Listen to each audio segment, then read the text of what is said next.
आज देखते हैं बजट की प्रक्रिया। इसके पहले आप देखे थे बजट अर्थ, बजट की विशेषताएं, बजट उद्देश्य, बजट की आवश्यकता क्यों पड़ती है। अब बजट की प्रक्रिया, बजट का निर्माण किया है। तो बजट निर्माण करने के लिए किन प्रक्रियाओं से गुजरना पड़ता है, क्योंकि बजट का निर्माण करना पड़ता है। तो बजट निर्माण करने के लिए इन सब प्रक्रियाओं का होना आवश्यक है,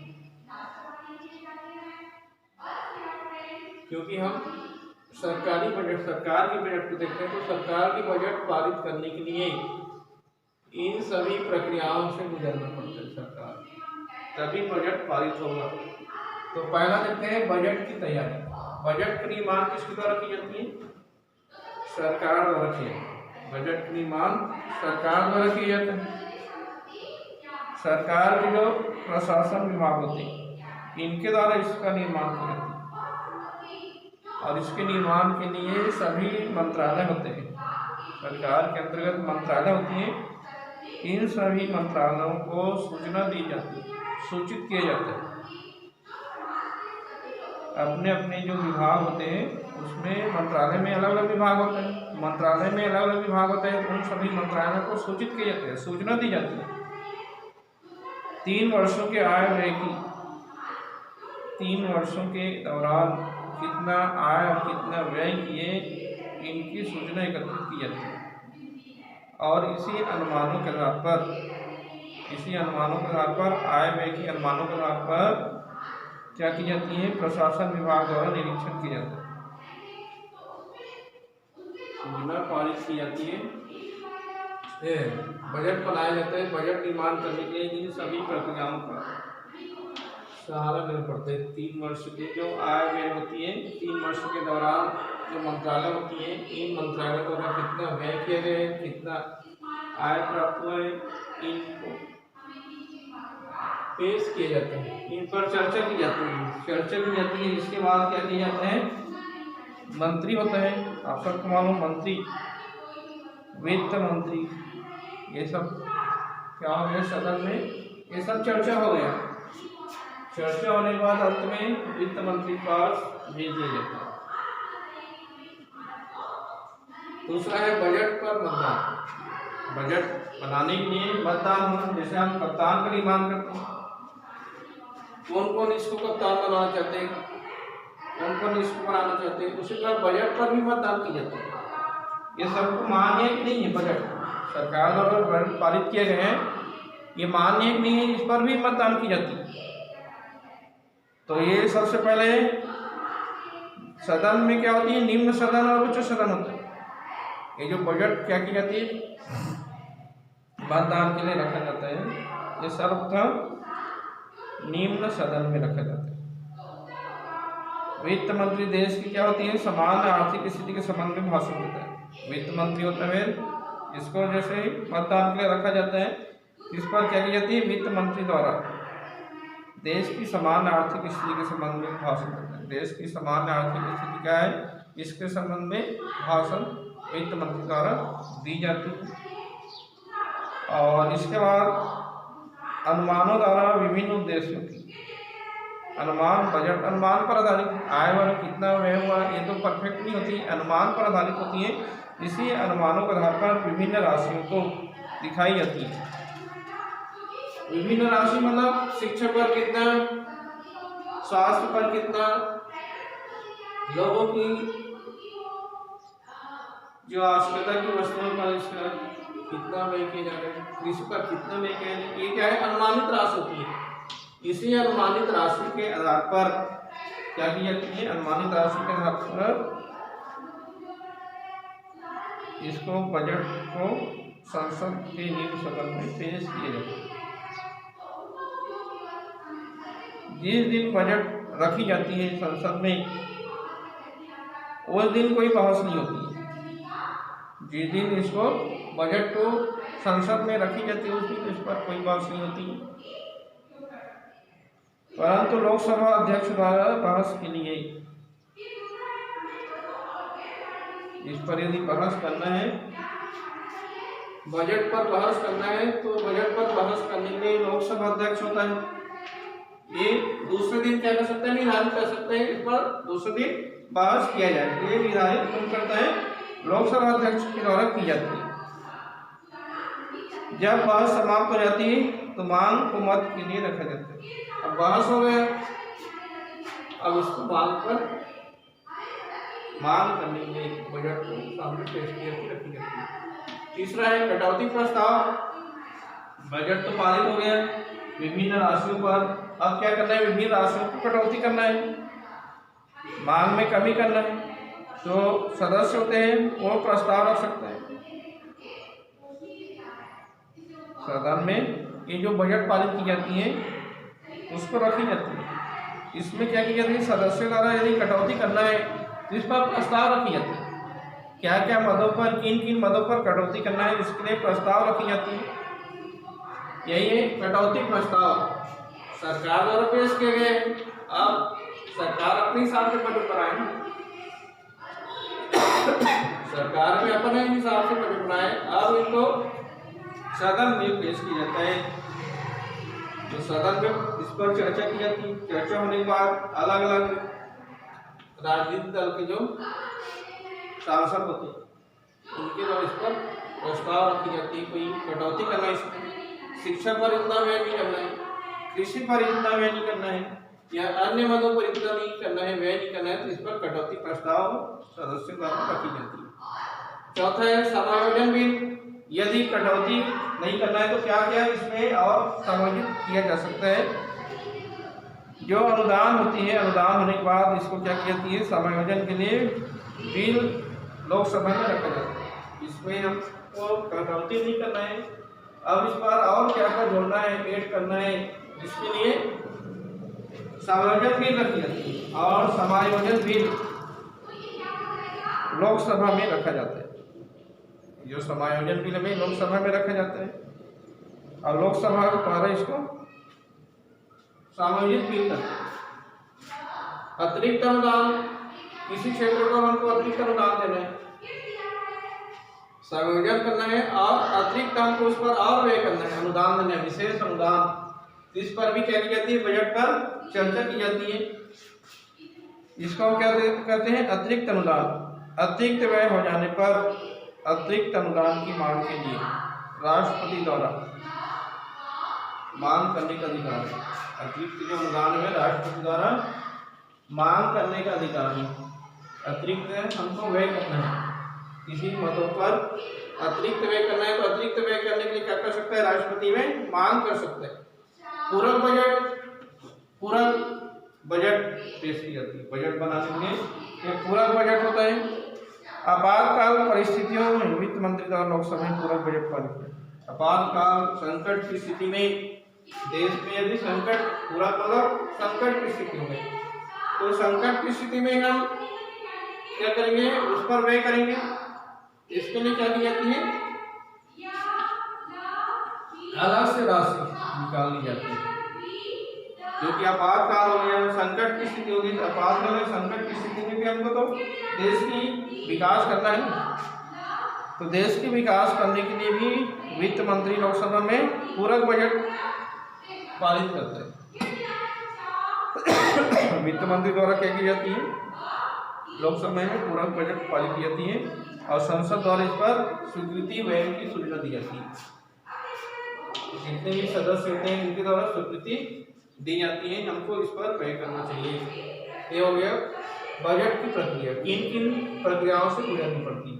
इसके बाद बजट के संगठक, बजट के जो संगठक है तत्व, इसको दो भागों में बांटा गया है, बजट प्राप्तियां और बजट व्यय। बजट की प्राप्ति को दो भागों में बांटा गया, राजस्व प्राप्ति और पूंजीगत प्राप्ति। बजट की प्राप्ति को दो भागों में बांटा गया, राजस्व प्राप्ति और पूंजीगत प्राप्ति। उसी प्रकार बजट व्यय को भी दो भागों में बांटा गया, राजस्व और पूंजीगत व्यय।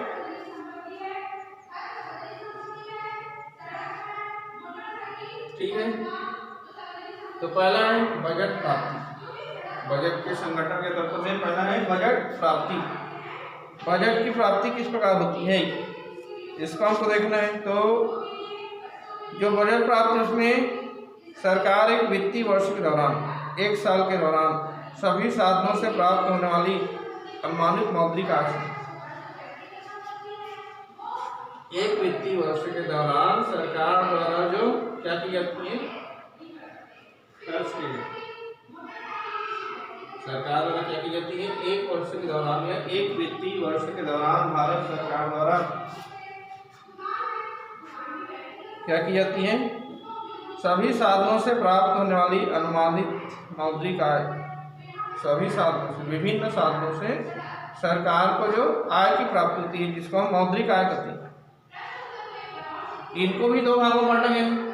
ये बजट प्राप्ति को दो भागों में बांटा गया है, पहला है राजस्व प्राप्ति और दूसरा पूंजीगत प्राप्ति। तो पहला देखते हैं राजस्व प्राप्ति। सरकार को कहाँ कहाँ से राजस्व आय की प्राप्ति होती है, इनको हम राजस्व प्राप्ति में शामिल करते हैं। राजस्व प्राप्तियां वे प्राप्तियां हैं जिसमें न तो सरकार की देनदारी में कोई वृद्धि होती है और न ही इनसे सरकार की परिसंपत्ति में कोई कमी आती है।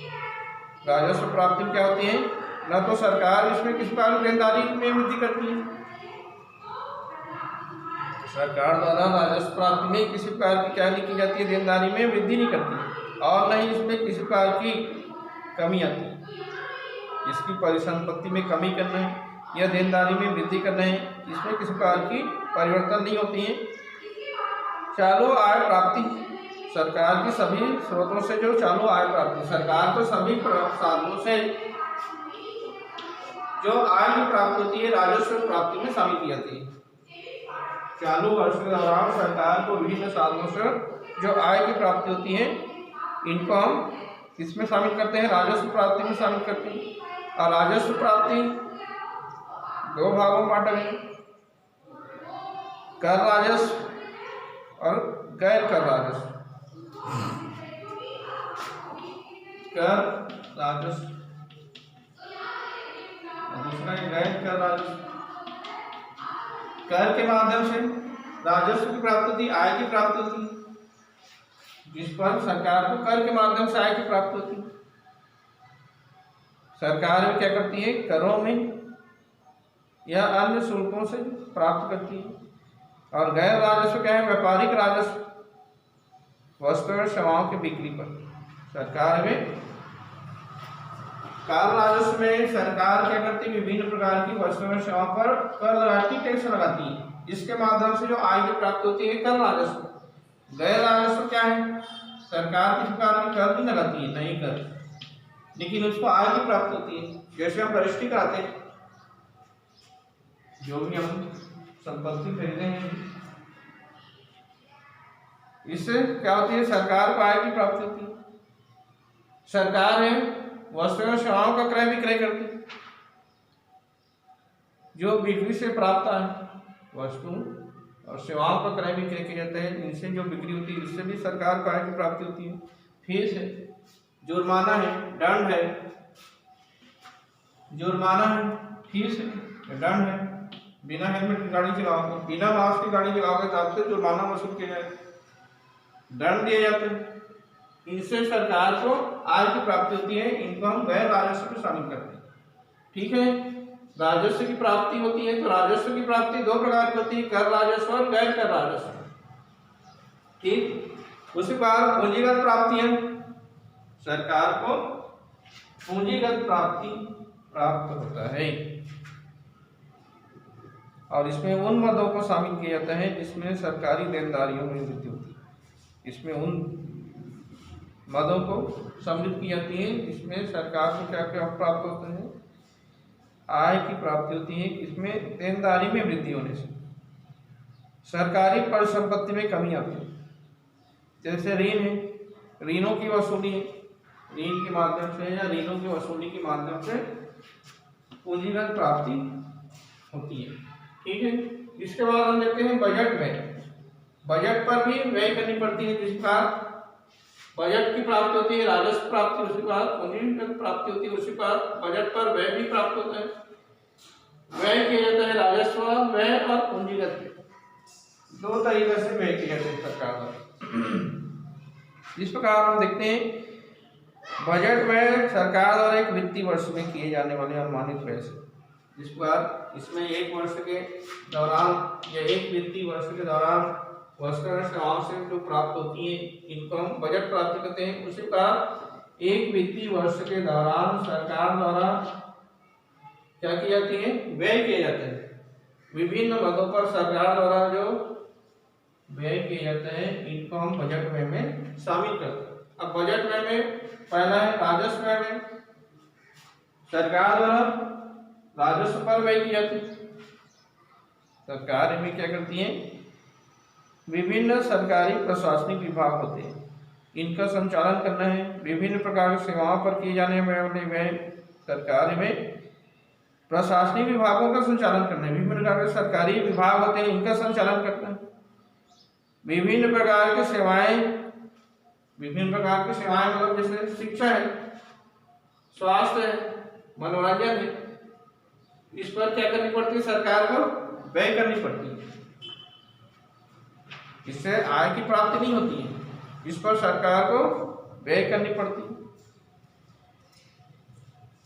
सरकारी कर्मचारियों के वेतन है, सरकारी ऋणों पर ब्याज है,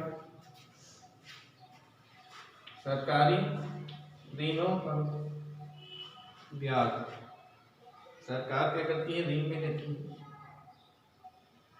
इनको ब्याज भी देना पड़ता है। जिस बार व्यक्ति भी ऋण लेता है ब्याज तो उसी पर सरकार को भी क्या करनी पड़ती है, ब्याज देनी पड़ती है। सरकारी कर्मचारी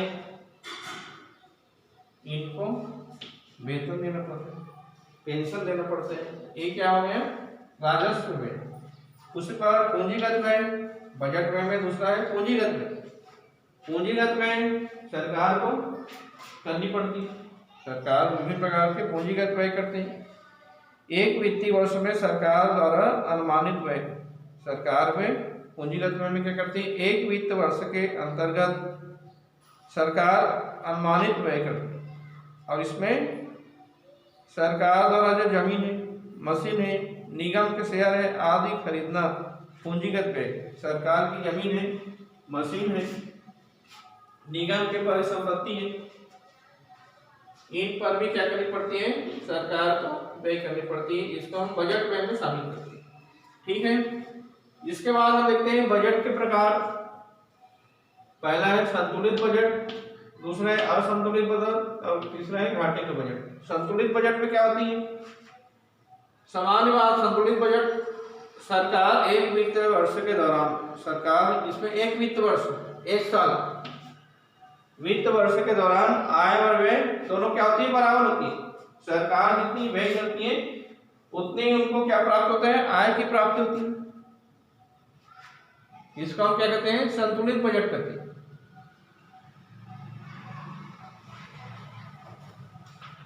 सरकार क्या करती है, एक वित्त वर्ष के दौरान अनुमानित आय और अनुमानित व्यय दोनों क्या होती है, बराबर होती है। इसको हम संतुलित बजट कहते हैं। दूसरा है असंतुलित बजट। असंतुलित बजट क्या होता है, आय और व्यय इसमें क्या हो जाती है, असमानता हो जाती है। आय और व्यय क्या हो जाती है, असंतुलित हो जाती है। आय व्यय जहां बराबर होती है संतुलित बजट, असंतुलित बजट मतलब आय और व्यय में असंतुलन हो जाती है। आय और व्यय बराबर होती है संतुलित बजट। असंतुलित बजट क्या होता है, आय और व्यय में असंतुलन की स्थिति उत्पन्न होती है। अनुमानित व्यय अनुमानित प्राप्तियों से अधिक या कम दिखाई जाती है। अनुमानित आय में अनुमानित व्यय से अधिक हो जाती है, या अनुमानित व्यय में आय से कम हो जाती है या बढ़ जाती है।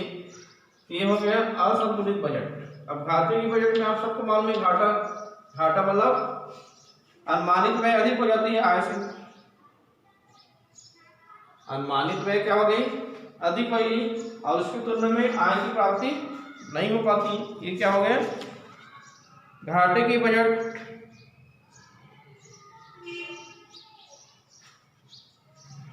तो समझ आ रहे हैं घाटे की बजट किसे कहेंगे, एक वित्त वर्ष के दौरान अनुमानित व्यय आय से अधिक होती है। इसमें क्या होती है, सरकार को नुकसान होता है, घाटा होता है, इसको हम घाटे की बजट करते हैं। अब इसके प्रकार है घाटे के बजट के प्रकार। घाटे के बजट में पहला है राजस्व घाटा। सरकार को राजस्व के माध्यम से नुकसान होता है, घाटा होता है, क्योंकि आप सबको मालूम है राजस्व के अंतर्गत भी सरकार को क्या प्राप्त होता है, घाटा होता है। राजस्व प्राप्तियों की तुलना में राजस्व व्यय अधिक होना। राजस्व प्राप्ति की तुलना में राजस्व प्राप्ति अधिक होना, ये क्या कहलाता है, राजस्व घाटा हो गया ना। क्या बताओगे राजस्व घाटा में, राजस्व प्राप्ति की तुलना में राजस्व व्यय का अधिक होना, मतलब राजस्व की प्राप्ति आय, मतलब प्राप्ति मतलब आय की तुलना में क्या हो जाती है, व्यय अधिक हो जाता है। इसको हम क्या कहते हैं, राजस्व घाटा कहते हैं। राजस्व घाटा में क्या हो जाती है, राजस्व प्राप्ति की तुलना में राजस्व व्यय अधिक हो जाता है। इस प्रकार के घाटे में बजट नहीं होती। इस प्रकार की घाटा में किस प्रकार की बचत नहीं होती है। सरकार को इसके लिए उपभोग व्यय करने के लिए वित्तीय आपूर्ति किया जाता है। वित्तीय आपूर्ति करने के लिए सरकार को विशेष ध्यान देनी पड़ती है। दूसरा है राजकोषीय घाटा। बजट में राजकोषीय घाटा एक प्रमुख मापदंड है। राजकोष में सरकार की राजकोष में घाटा होती है, तो क्या होती है, प्रमुख सरकार की मापदंड होती है। राजकोषीय घाटे का अर्थ होता है राजस्व प्राप्ति। राजस्व प्राप्ति की तुलना में व्यय क्या हो जाता है, अधिक हो जाता है। राजस्व प्राप्ति की तुलना में इसमें क्या हो जाते हैं, व्यय अधिक हो जाते हैं। जितना हम घाटा देख रहे हैं तब भी घाटा है, आय से व्यय अधिक हो जाता है। राजस्व क्षेत्र में, राजकोषीय क्षेत्र में भी सरकार को आय से अधिक व्यय करनी पड़ती है। ये राजकोषीय घाटा है। प्राथमिक घाटा, सरकार में विभिन्न प्रकार के प्राथमिक कार्य भी सरकार को करनी पड़ती है। सरकार को क्या करनी पड़ती है, विभिन्न प्रकार के प्राथमिक कार्य करनी पड़ती है। इसको हम प्राथमिक घाटा कहते हैं, या सकल प्राथमिक घाटा भी कहा जाता है। सकल प्राथमिक घाटा, इसको सकल प्राथमिक घाटा भी कहते हैं। बजटीय घाटा, बजट राजस्व और पूंजी दोनों प्रकार की सभी प्राप्ति, राजस्व के द्वारा और पूंजी दोनों प्रकार की जो प्राप्ति होती है, व्यय के बीच काफी अंतर आ जाता है। जो आय की प्राप्ति, राजस्व आय की प्राप्ति होती है, और राजस्व जो व्यय के रहते हैं उसकी तुलना में यदि हम देखें तो काफी नुकसान होता है, घाटा होता है। इसको हम किस में शामिल करते हैं, बजट घाटा में शामिल करते हैं। ये हो गया बजट के प्रकार। इसके बाद देखेंगे अब कर, आगे कर बताएंगे। कर से आप क्या समझते हैं, ठीक है।